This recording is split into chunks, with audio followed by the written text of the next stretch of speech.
Baiklah, selamat datang kembali di video tutorial web programming yang ke-8 ini. Pada video tutorial web programming yang ke-8 ini, kita akan membahas tentang insert data. Nah, untuk insert data, sedikit penjelasannya adalah kita akan melakukan penginsertan data ke database, tetapi melalui website kita. Nah, contohnya seperti melakukan registrasi produk baru dari website. Oke, kemudian saya akan menjelaskan sedikit untuk template yang akan kita gunakan. Untuk template yang kita gunakan file insert.jsp untuk menerima inputan dari usernya. Nah, untuk bagian code-nya kira-kira seperti ini, bagian insert.jsp.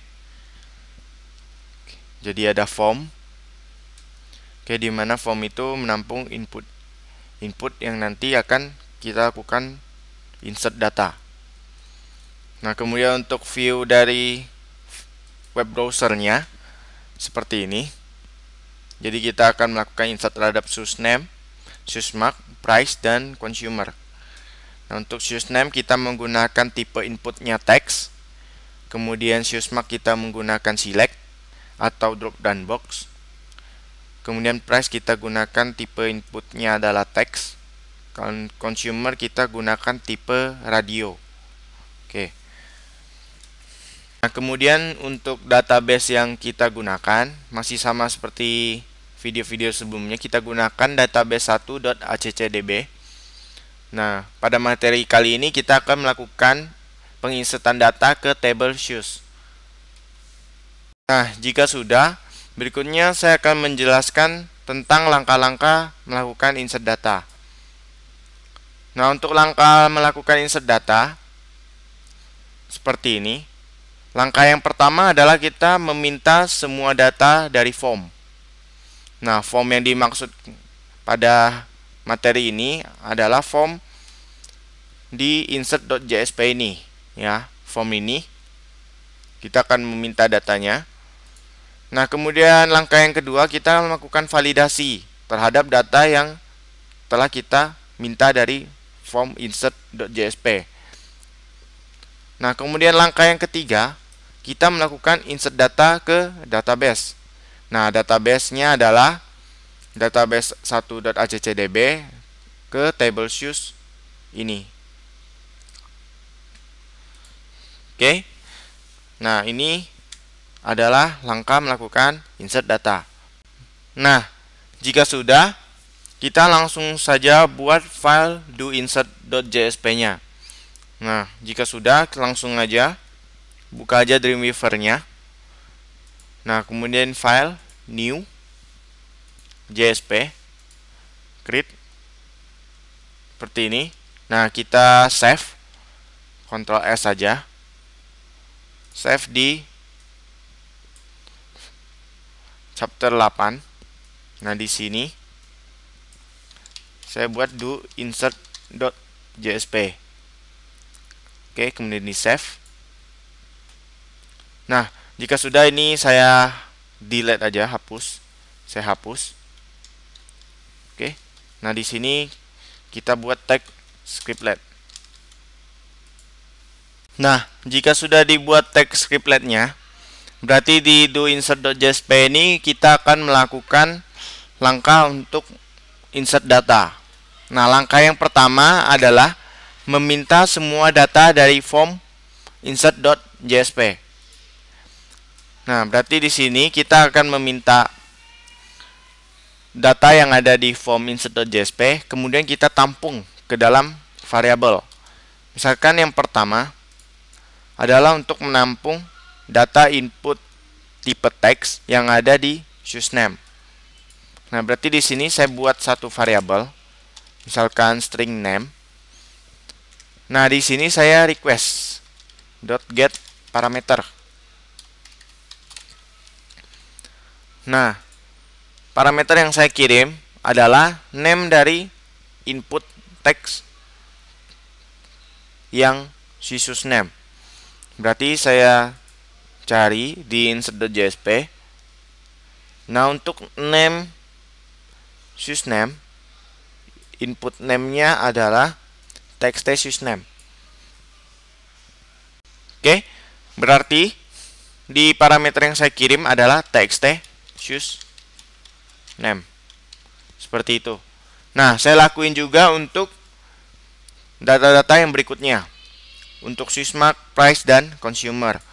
Berarti di sini saya buat string, misalnya kan mark, ya, untuk mendapatkan SUSMARK-nya. Kemudian saya request.get parameter.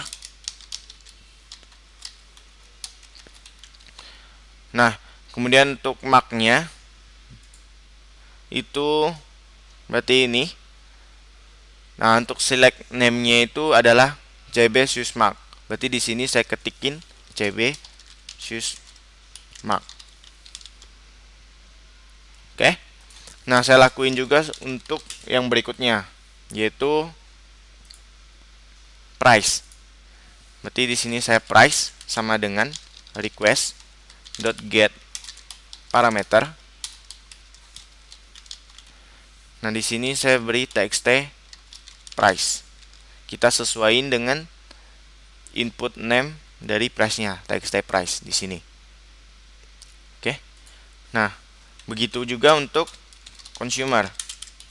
Berarti di sini consumer request.get parameter. Nah, untuk name dari radionya, ya, name-nya adalah CSM. Berarti di sini saya masukin CSM. Seperti itu. Nah, ini untuk langkah yang pertama. Meminta data dari form. Nah, jika sudah melakukan langkah pertama, kita lanjutkan ke langkah berikutnya, yaitu langkah kedua. Kita melakukan validasi. Nah, untuk melakukan validasi, kita lakukan di sini.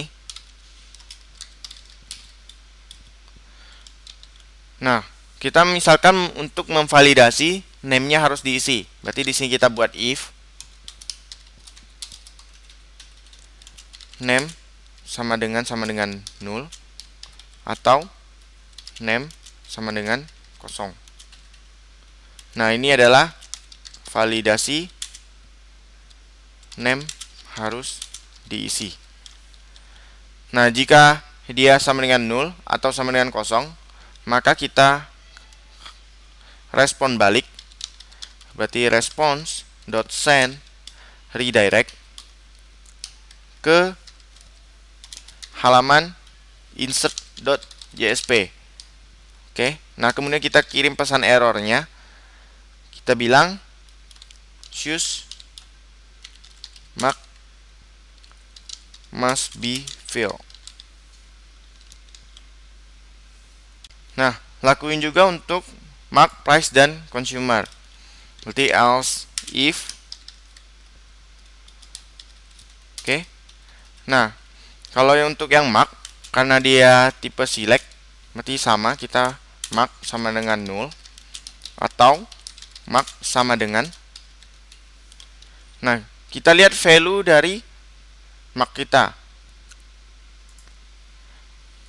Berarti kalau kita memilih choose one, itu tidak boleh. Nah, berarti kita validasikan di sini choose one.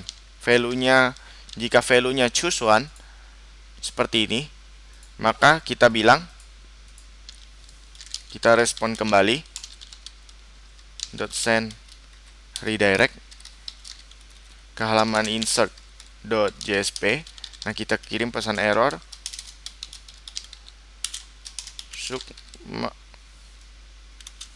must be chosen. Oh ya, ini bukan SUSMARK tapi SUSNAME. Nah, ini adalah validasi SUSMARK harus dipilih. Oke. Nah, kemudian lakuin juga untuk price. Berarti else if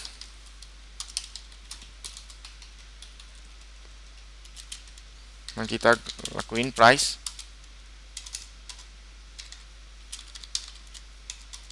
sama dengan 0 atau price sama dengan kosong. Nah, kita bilang respond.send redirect insert.jsp. Nah, kita pesan error price must be filled. Nah, begitu juga untuk si consumer. Nah, di sini berarti consumer sama dengan 0 atau consumer sama dengan kosong. Nah, jika dia kosong, kita send redirect kembali ke insert.jsp. Nah, kita kirim pesan error consumer must be chosen. Oke, nah ini untuk melakukan validasi. Nah, jika sudah melakukan validasi, kita else. Berarti di sini kita akan melakukan langkah yang ketiga, yaitu melakukan insert data ke database. Nah, berarti kita akan melakukan langkah yang ketiga di sini, melakukan insert data ke database. Nah, karena kita menggunakan database lagi, berarti kita harus mempunyai langkah untuk menggunakan database. Nah, 3 langkah ini, seperti video yang sebelumnya, kita mempunyai file connect.jsp. Berarti di sini kita tinggal includekan file kita, file connect.jsp. Saya buat tag direktifnya, include file connect.jsp.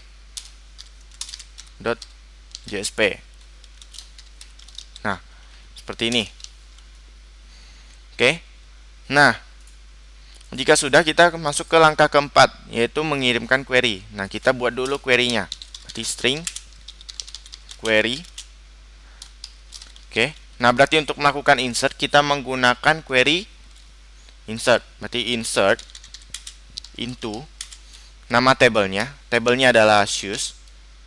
Nah, kemudian saya spesifikasikan nama kolomnya yang akan saya insert. Yang saya insert adalah shoes name, shoes mark, price, dan consumer. Berarti di sini saya ketikin shoes name. Ya, kolom yang akan saya isi adalah shoes name, shoes mark, price, dan shoes consumer. Berarti di sini saya shoes name, kemudian shoes mark, kemudian price, kemudian shoes consumer. Seperti ini. Oke. Nah, jika sudah, saya kirimkan values-nya. Values-nya adalah isinya. Nah, karena shoes name adalah string, maka saya beri petik 1, kemudian petik 2, kemudian plus. Kemudian saya sisipkan variabel name. Oke. Nah, kemudian saya lakuin juga untuk si shoes mark. Petik 1, petik 2, plus. Nah, di sini saya sisipkan variabel mark. Oke. Nah, karena price bukan tipe dari string, berarti di sini saya langsung saja beri petik 2, plus price. Nah, kemudian tipe data dari price kita adalah string. Sedangkan tipe data yang diminta oleh database kita untuk price itu adalah tipe number. Nah, sehingga kita harus melakukan typecasting terhadap variabel price ini. Nah, di sini saya typecasting menjadi integer, berarti saya menggunakan integer.parseIn terhadap price. Oke. Nah, jika price sudah, saya lakukan untuk shoes consumer. Shoes consumer adalah tipe text, berarti saya berikan petik 1, petik 2, kemudian plus. Nah, di sini saya kirimkan consumer. Oke, seperti itu. Nah, jika sudah, saya mengirimkan query-nya. Nah, untuk query tipe insert, kita menggunakan fungsi execute update. Nah, berarti di sini saya ketikin st.execute update. Nah, kemudian saya kirim adalah query. seperti ini. Nah, jika sudah melakukan insert, nah kemudian saya respon kembali, send redirect ke halaman misalkan shop.jsp. Oke. Nah, jika sudah, oh ya, jangan lupa di sini setelah kita melakukan execute update, kita con.close. Ini untuk melakukan close koneksi database kita. Oke, nah jika sudah di insert.jsp-nya, di bagian action, kita ketikin do insert.jsp. Nah, jika sudah, kita tinggal coba di Firefox. Nah, misalkan sysname saya biarkan kosong, nah dia akan mengirimkan error sysname must be filled. Seperti itu. Nah, misalkan ini saya isi sepatu baru, kemudian Adidas atau yang lain aja. Nah, misalkan price-nya 15.000. Nah, misalkan konsumen ada babies, kemudian saya submit. Nah, ini data yang telah kita insert. Nah, jika kita lihat di database kita refresh F5, nah dia akan muncul data baru, yaitu yang tadi kita input. Kira-kira seperti itu untuk melakukan insert data. Sekian untuk materi insert data.